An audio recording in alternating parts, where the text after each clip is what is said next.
아이가 손가락을 사용해요. 손가락을 사용하지 못하게 할까요? 손가락을 언제까지 사용하게 해야 될까요? 뭐 이런.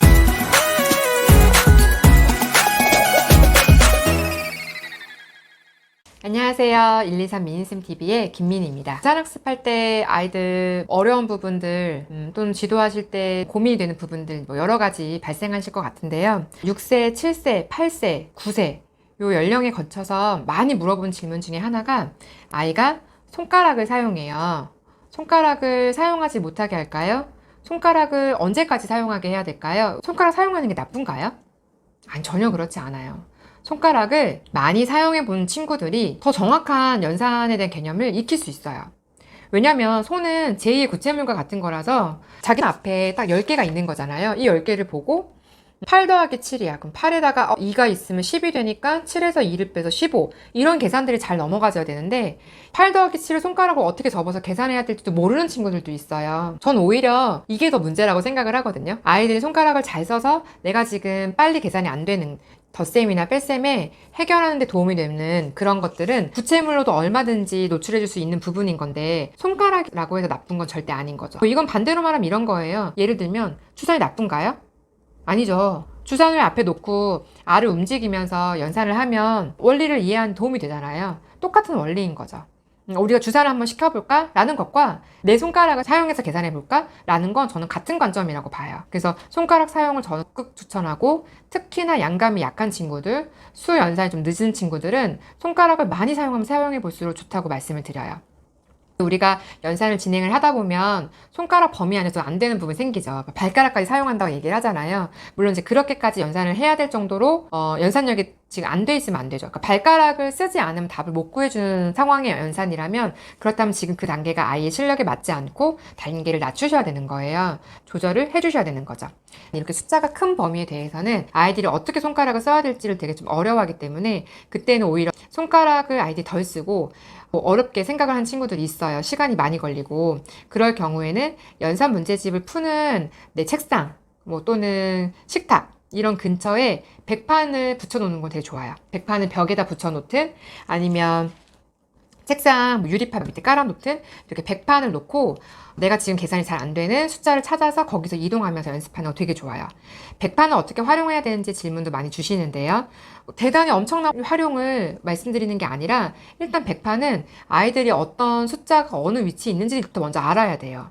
그리고 두 번째는 그 위치에서 왼쪽, 오른쪽, 위, 아래가 자유롭게 이동이 가능해야 돼요. 이게 된다면 만약에 67에다가 9를 더하고 싶어요.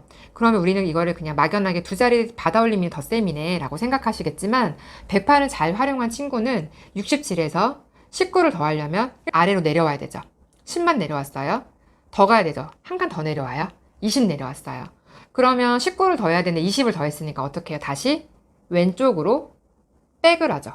그래서 하나를 빼요. 즉 67이라는 숫자에다가 내가 10을 더하고 싶을 때 67에다가 20을 더하고 1을 빼는 것과 같은 방법으로 수 100판에서 이동을 하는 거죠. 아이들이 수를 다양하게 조작을 해가지고 다양한 연산의 원리를 익히는 예를 들어 다함, 두뇌로, 다비수 이런 식의 연산학습에서 아이들한테 알려주는 게 이런 방법들인 거예요. 그냥 숫자 있는 그대로 67 더하기 19를 하고 싶은데 7하고 9 더하고 60이랑 10을 더해서 받아올림 처리하고 이런 것들은 그냥 일반적으로 아이들이 하는 연산의 과정인 거고요. 내가 문제가 주어진 대로 숫자 그대로 계산하는 게 아니라 그 숫자를 변형시켜서 계산하기 더 쉬운 방법으로 지금 수 100판에서 이동을 하려니 두 칸을 내려오고 왼쪽으로 한 칸을 가야 되는 이런 계산을 하면 자연스럽게 덧셈을 주어진 그대로 하지 않고 좀 더 쉽게 변형해가지고 계산할 수 있는 방법들 터득할 수 있죠.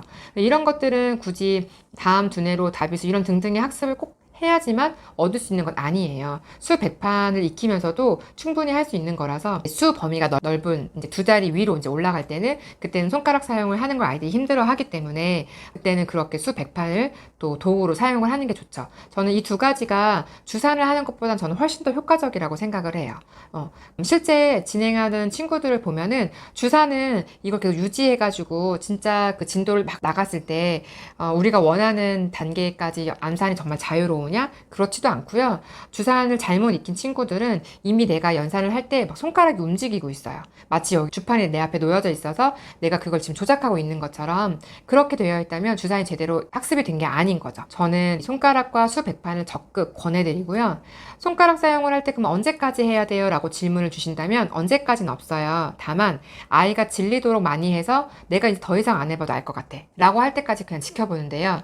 여기서 이제 아이들의 두 가지 모습이 나타나요. 첫 번째 모습, 나 이제 더 이상은 이거 안 써도 아니 답을 정확하게 구할 수 있을 것 같아 라고 생각을 해서 수학 자신감이 붙어서 답 처리가 잘 되는 이런 상황이 생기고요. 두 번째는 내가 수를 계산할 때 생각을 해야 되잖아요. 답을 처리하려면 그 생각하는 과정이 귀찮고 그냥 하기 싫어.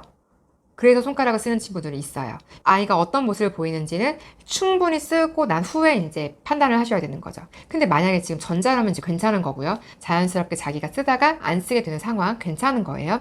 근데 지금 후자 쪽인 안 써도 답을 구할 수 있는데 그걸 생각하는 것 자체가 싫어가지고 계속 쓰는 친구들, 이런 경우는 수학에 대한 자신감을 고려해 보셔야 돼요. 지금 이거를 손가락을 써서 그 습관을 어떻게 뜯어 고쳐야겠다 이런 생각이 먼저가 아니라 그거를 생각하고 싶지 않다는 아이의 태도를 고쳐줘야 되거든요. 그럼 태도를 어떻게 고칠까요? 아이는 왜 생각하기 싫다고 문제를 풀면서 그런 생각을 떠올릴까요? 단계가 적절하지 않을 수 있는 거죠. 그거는 지금 풀고 있는 단계뿐만이 아니라 나는 이미 그 전부터 수학 문제를 풀 때 단계가 적절하지 않았어. 그러니까 자신감 영향을 받아서 생각하는 거 좀 싫어. 생각이 잘 안 되는 것 같아. 생각을 해보려고 노력을 했는데 잘 안 됐던 경험, 그게 틀렸던 경험들이 자꾸 쌓였어가지고 해보고 싶지 않은 생각이 드는 거죠. 그런 이유가 발생된 어떤 계기를 찾아줘야 되거나 아니면 그걸 찾기가 어렵다면은 이제 아이가 힘들어하는 부분, 이 아이가 지금 뭐가 자유롭지가 않으니까 생각을 안 하려고 한다든지 손가락을 사용한다든지 계산할 수 있게 있는데 이런 모습을 보이는 거죠. 아니면 정말로 충분히 채워지긴 채워졌는데 머릿속으로 생각할 만큼의 학습량은 아닐 수도 있고요. 그러면 지금 채워졌다고 해도 단계를 계속 지속해 나갈 게 아니라 어느 부분 다시 보완해서 보충을 해주면 좋을지 이런 판단들을 하셔야 되는 거죠. 오늘은 연산을 진행을 할 때 정말 많이 물어보시는 것 중에 하나인 손가락 사용에 대해서 말씀을 드렸고요. 손가락은 제2의 구체물이니까 정말 많이 사용을 해봐야 되고 거기에 플러스 수백판까지 연산학습을 할 때 많이 보고 많이 거기서 이동해보고 이런 식의 학습을 하면은 체계를 익히면서 동시에 연상력도 기를 수 있는 그런 방법이에요. 누가 시키지 말라고 했어요 라는 얘기는 그냥 가볍게 들으시고 누가 하지 말라고 했든 안 했든 우리 아이가 지금 이게 필요하다면 그러면 하게 해주셔야 되는 거죠. 아이가 필요하다고 사인을 보내고 있잖아요.